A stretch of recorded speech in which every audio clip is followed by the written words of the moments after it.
Olá, galerinha do quarto ano, espero que todos vocês estejam bem. E aí, como foi o final de semana na sua casa? Espero que tenha sido tudo bem. No sábado foi dia 28 e eu pintei de marrom. Ontem, domingo, foi dia 29 e eu pintei de roxo. Hoje, segunda-feira, eu pintei o dia 30 de laranja. Nosso mês está chegando ao fim. Passou bem rápido, né? Na pauta de hoje, nós teremos língua portuguesa, matemática e geografia. Então, eu vou começar a explicar para vocês língua portuguesa. Abram lá na página 160, Circuito das Palavras. Número 4. Prepare-se para participar do Circuito das Palavras, atividade que o professor vai propor para a turma. Você verá como podemos desvendar os significados de verbetes menos conhecidos. A tabela abaixo representa como costumam ser organizados os dicionários e os buscadores digitais. Então, ela é bem tranquila. Eu separei para vocês algumas palavrinhas que vocês devem colocar em ordem alfabética, como se elas estivessem num dicionário. Após vocês colocarem elas em ordem alfabética, vocês devem colocar o significado de cada palavra. Por exemplo, lá no primeiro quadrinho, ele já está dizendo arregalar, que significa abrir muito, esbugalhar, exagerar a abertura dos olhos, tá bom? Então, vocês podem usar o dicionário que tem aí em mãos, que vocês têm no material, ou vocês podem estar utilizando os dicionários digitais, que é na internet, tá bom?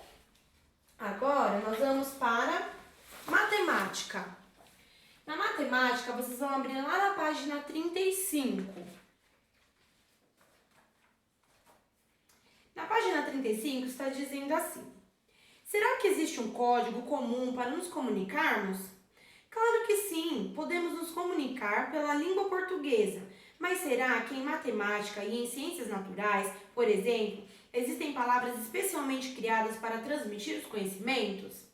Escreva no quadro abaixo as palavras ou os símbolos especialmente usados na linguagem matemática que você já conhece. Por exemplo, o que nós já conhecemos? A multiplicação, a adição, a divisão, tá bom? Qual é o símbolo? Nós conhecemos o símbolo do mais, nós conhecemos o símbolo do menos, nós conhecemos o símbolo da divisão, da multiplicação. E qual outros termos vocês conhecem? Vocês podem colocar neste quadro, tá bom? Lá na página 36, nós temos uma situação-problema. Marcelo, o personagem de Ruth Rocha, adora inventar nomes para as coisas. Beto e Ana, ao terminarem de ler a história, resolveram fazer a mesma coisa que Marcelo. Vou chamar lápis de escrevedor. Borracha vai ser apagador. As crianças passaram o dia inventando nomes para tudo que viam à sua volta. Ao final do dia, Ana havia inventado 34 nomes diferentes para os objetos e Beto 39. Se somarmos as minhas palavras com as suas, quantas teremos inventado? Isso é fácil. Os alunos do quarto ano podem nos ajudar, resolvendo a operação. Veja a adição, observe que cada termo desta operação tem um nome. Então, vocês vão olhar aí no livro de vocês que vai ter essa continha aqui. Que o 34 eles chamam de parcela, o 39 também, e o resultado eles chamam de total. Então, vamos fazer aqui essa conta. 4 mais 9 é 13. Então, o 3 fica, sobe o 1. 3 mais 3, 6. Com mais 1, 7. Então, nós sabemos que o total é 73. Do lado tem um diálogo.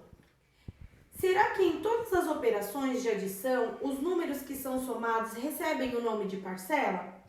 Por que será que esses números recebem o nome de parcela? Na página 37 tem um quadro que está dizendo assim: registre as conclusões a que chegaram.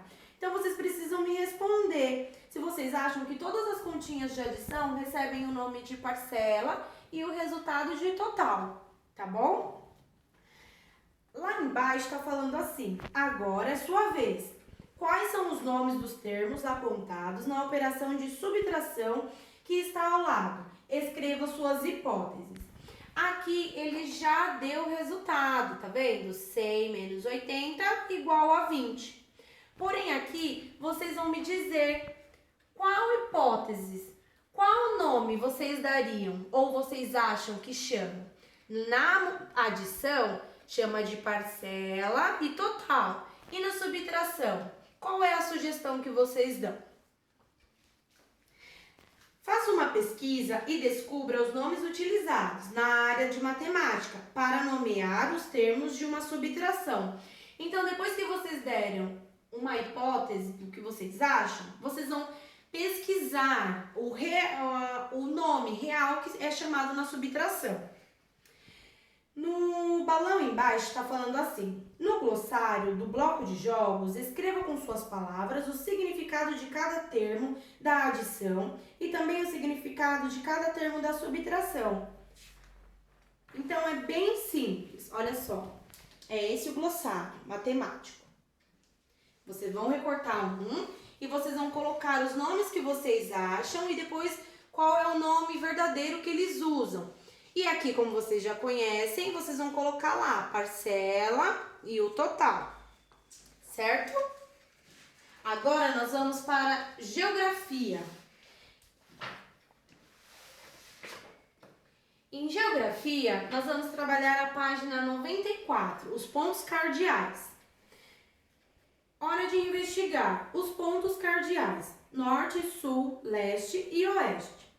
Vamos colocar em prática nossa orientação espacial com os pontos cardeais. Objetivo: saber orientar-se pelos pontos cardeais.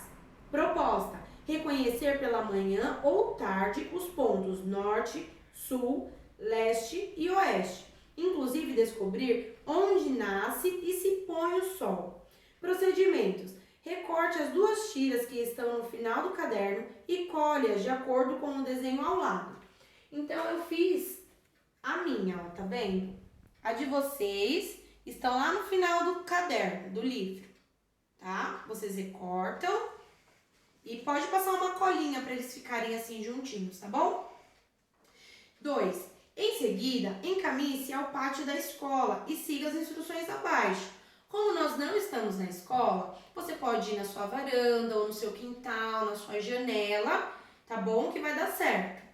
Se você estuda no período da manhã, coloque a ponta da tira com o desenho do sol na direção do nascente. Então, se você estuda de manhã, o sol, tá vendo? Se você estuda no período da tarde, coloque a ponta da tira com o desenho do sol escondendo-se nas montanhas, na direção do poente. Certo? Número 3. Agora, com a cruz na posição, observe tudo o que está à sua volta e registre o que você vê, orientando-se pelos pontos cardeais. Então, aqui eu estou mostrando de frente para vocês, certo? Mas quando vocês forem responder as questões, vocês têm que virar e deixar de frente.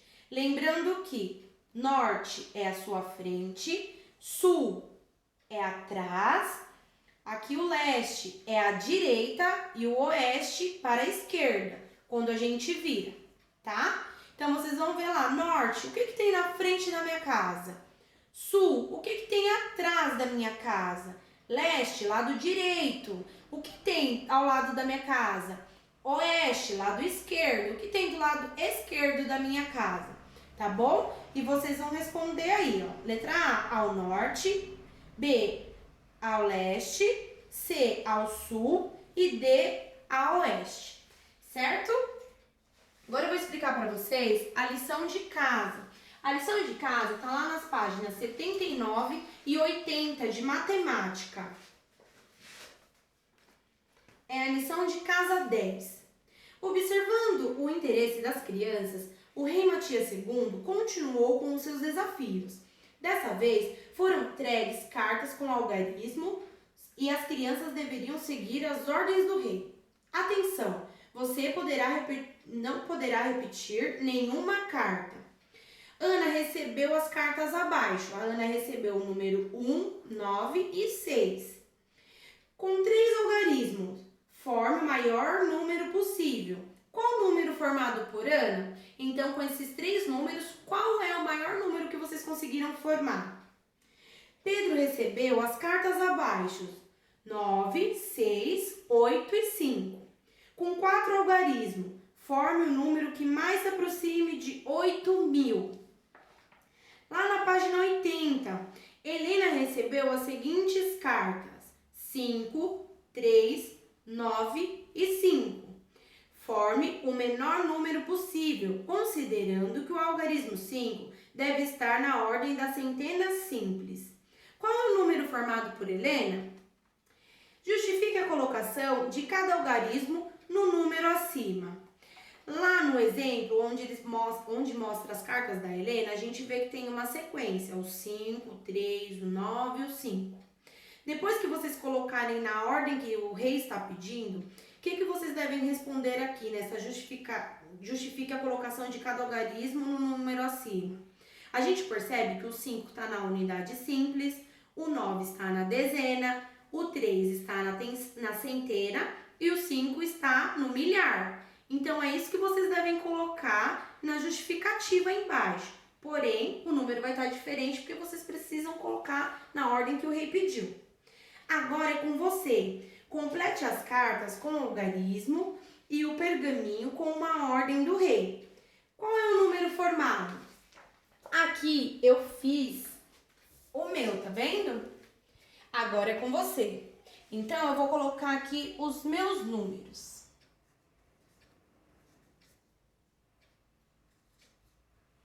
Já criei a minha regra, a minha ordem. Com 4 algarismos, forme o maior número possível. Então, aqui, vou pedir para alguém responder para mim. Porque como nós não estamos na escola, os colegas queriam responder para vocês. Porém, vocês vão fazer e vocês podem pedir para os familiares de vocês responder essa questão. Tá bom? Por hoje é só. Até amanhã.